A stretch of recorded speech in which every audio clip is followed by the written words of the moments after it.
Any questions? Go on. Oh, hi. Any questions, guys?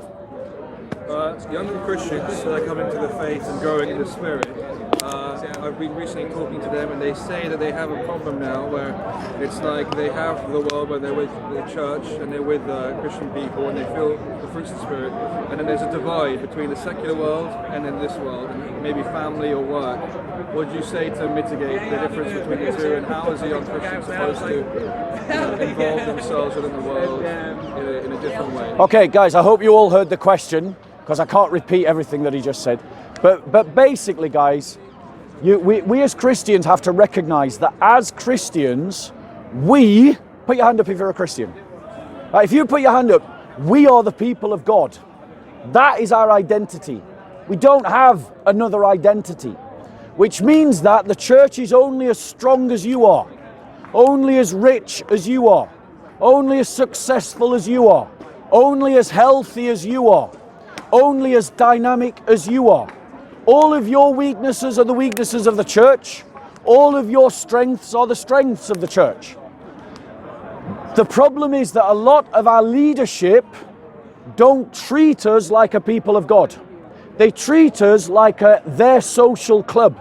It's like they've built a social club that we go to on Sundays and then maybe once during the week. And that's one of the big problems in our church, is that we treat Christianity like a set of doctrines that you have to give intellectual assent to, and a sprinkling of values that you try and live your life by, but we give no support in how you're supposed to live that life. And the problem with that is that our teaching about how to live the Christian life is not comprehensive enough to the demands of life itself. Like, how do you find a partner for marriage and children? How do you find a business partner? How do you find an employer? These are all questions that the church should be cultivating the answers to, because Christianity doesn't create this sense of there's these worldly things you do over here and then these religious things you do over here. The idea is that you are the priests of God, and you are meant to be offering up your life as a living sacrifice in every area of your life and in all practices of life, to bring the kingdom of God from heaven to earth, as we say in the Lord's Prayer. And so what we need is a more comprehensive understanding of the Christian worldview as a complete worldview. And then we need to start finding ways to live that out as a community. Now, in some of those ways, you can just do it in your congregation. But in many of those ways, your congregation will just not be big enough. And we have to have congregations working together, which means it is important for Christians to lay aside their differences and their opposition to other Christians and other congregations, and work together to answer some of the bigger questions that our own individual congregation is too small and too weak and too under-resourced to deal with. Like, for instance, and then I'll stop and take another question, how we hold on to our youth. The current model of every congregation trying to hand on to its handful of 13 to 18-year-olds has failed dismally. We lose 90% of our youth. So why continue to address this at the congregational level? We need to address this at the bigger level and put all of our youth into a single youth group and then resource them collectively so that our youth feel part of a Christian youth village. Excuse me. Next question on any aspect of the Christian faith. Why don't you just barge to the front? I always do. Come in, guys. Don't let this guy just barge you in. Come in. Don't worry about me. Street Mike, by the way, is the 3rd best channel in Speaker's Corner. No, I'm rubbish, mate. I'm Right. the worst. Any questions on any aspect of the Christian faith? Go on. Number 1 and number 2 is the 3rd. That's not on the Christian faith. But that would be Soco Films and Revelation 22. Big up Soko. Okay, any questions on the Christian faith, ladies and gentlemen? Going once? You got questions, or your audience? Any questions? The various actors that are going to try and repurpose Christianity for their own benefits. There's been people that do it for Islam, so like for example. Yeah. What do you feel about that? How can we spot like a false prophet? Right, so let's talk about that. Like Elon Musk. Right, I mean, Elon Musk has not tried to. But in terms of like, I get your point. grooming gangs, I get your point. I get your point. I get your point. So, ladies and gentlemen, I want to warn the church. Right now, there is a re-emergence of Christianity amongst those who are, how shall we say, politically right-wing or conservative. That is a good thing. And we should be evangelizing to the political right. But, ladies and gentlemen, there are, as there always are on the political right, ethno-nationalists and racists who are trying to co-opt Christianity for their racism. They are trying to talk about, Western nations that are just white, that they are white nations. This kind of politics is being dressed up with a thin veneer of Christianity. And the reason why the racists are doing that is because they, like everyone else, knows that right now Christianity has become fashionable on the political right.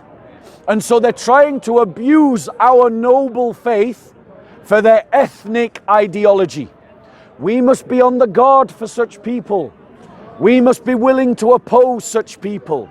Because anyone who tries to destroy the Catholicity of the church, the idea that the church is a covenant of people of all ethnicities and nations, of all languages and nations, and try to create some kind of nonsense that this little part of the world is for white people, whatever that means. I feel insulted when someone calls me a white person. I'm a Saxon, and I'm proud of being a Saxon.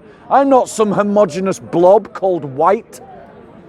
Now, ladies and gentlemen, anyone who wants to divide us as Christians into white Christian nations and black Christian nations and Asian Christian nations is in error, because they are denying the Catholic nature of the church, that the church is for all peoples, a universal brotherhood, ladies and gentlemen. And so we must watch out for these racists and oppose them. Any other questions? So the question is the Catholic Church Roman? No. The Catholic Church is all Christians together. Universal. It is a universal church. Yes, thank you. If you want to answer your own questions, you don't need to ask them. I want you. Next question, ladies and gentlemen. Next question, ladies and gentlemen. Next question going once. I'd like to stand No. in front of the camera. No, let someone else ask a question. The only reason denominational trolls behave like this is because if he would stand over there and try and talk, no one would be listening to him. Nobody. And so what I find is whenever I draw a crowd in my talks, what happens is they jump in like this, because this is the only way they can get anyone to hear them. Any other questions, ladies and gentlemen, on the question? Or on any aspect of the Christian faith? Going once? Going twice? Any questions going 3 times? No questions? Sold. Right, thank you very much for your attention, ladies and gentlemen. Hope you all have a lovely day. Hold on, Bob. Does this mean I've now missed everything? We're now live. It's not like I haven't just given you a chance for questions. Where's your audience? There's nobody watching today. 35,000 35,000 people. Are you telling me 35,000 people and there's not one question? Go on, brother. Any thoughts of when the tribulations are going to start? Right. So, ladies and gentlemen, do I have any thoughts on when the tribulations are going to start? I want to say, brothers and sisters, from the outset, that if you're worried about this question, and I mean this respectfully, brother, you're worried about the wrong questions. The questions we need to be concerned about is, how do we tackle Islamization? How do we tackle liberalization? How do we tackle secularization? How do we tackle racist ideologies? How do we tackle the division in the church? How do we tackle the demographic collapse of the church? How do we tackle the big questions that our generation are facing? Jesus said, you can know the seasons by looking at the sky, but do you know the times? But you don't know the times. That is a warning for Christians to be wise.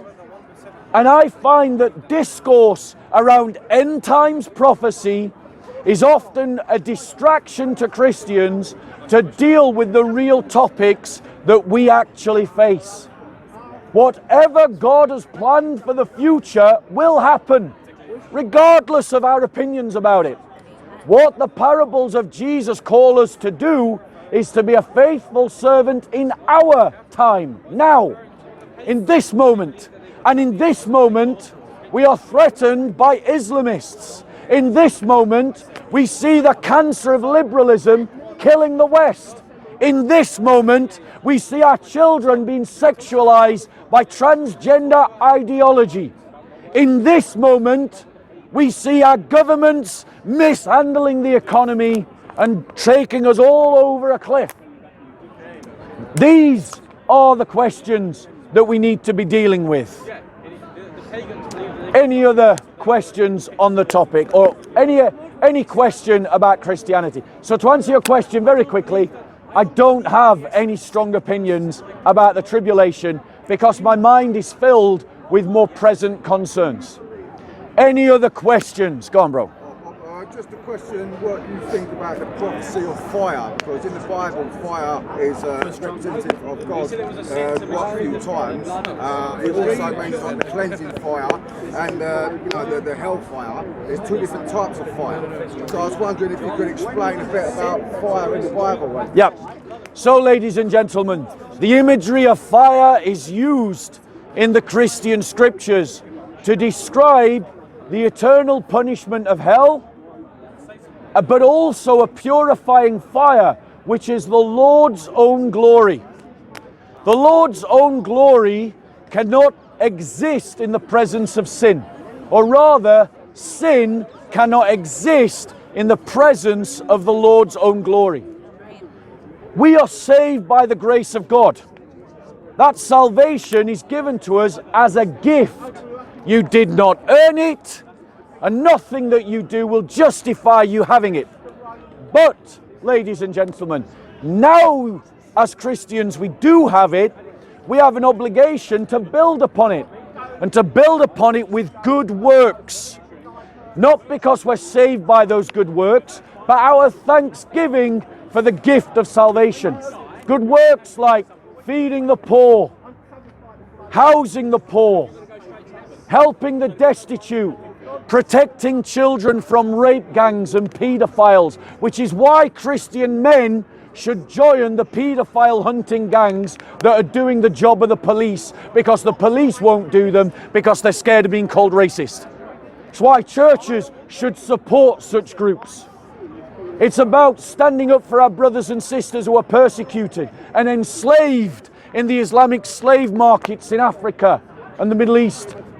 It's about standing up for those Muslims who are enslaved in Dubai and Qatar, where they've had their passports taken from them.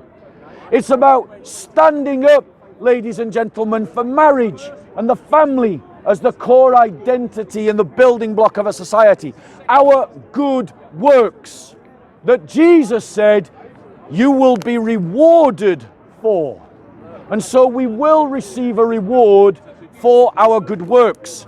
But those of us whose works are poor, those of us who build on the wrong things, we will encounter the purifying fire of the glory of God that sin and bad works cannot enter into. And those works will be burnt up. And we will be saved, but we will be saved like one suffering a loss. And those who have rejected Christ and his free gift of salvation, they will encounter the fires of hell that burn eternally for the demons, the Antichrist, and the beast. Any other questions on any aspect of the Christian faith? You spoke earlier on how some people in the youth... Can you shout loud so that sister over there can hear you? You spoke earlier on how people aged 13 to 18 are leaving Christianity, they don't really understand it. Is it not that perhaps some of the messages within the faith are a bit too complex for people that age, that when they grow older they may understand it more to a certain degree? And what would you say we could do to combat the youth? Okay, ladies and gentlemen, it's a good question. The crisis of youth within the church is a real crisis that no one is talking about, because it's taboo to say that we're doing it wrong in our churches.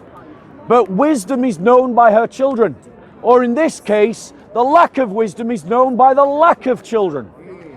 We've got a lack of children and youth in our churches because our discipling of 13 to 18-year-olds is not meeting their requirements. They don't need high intellectual conversation about convoluted doctrines. When you're 13 to 18, what you need is someone to come alongside you and pour in confidence, pour in identity, pour in love, pour in acceptance, confidence in your identity as a Christian. And that is what we are not doing.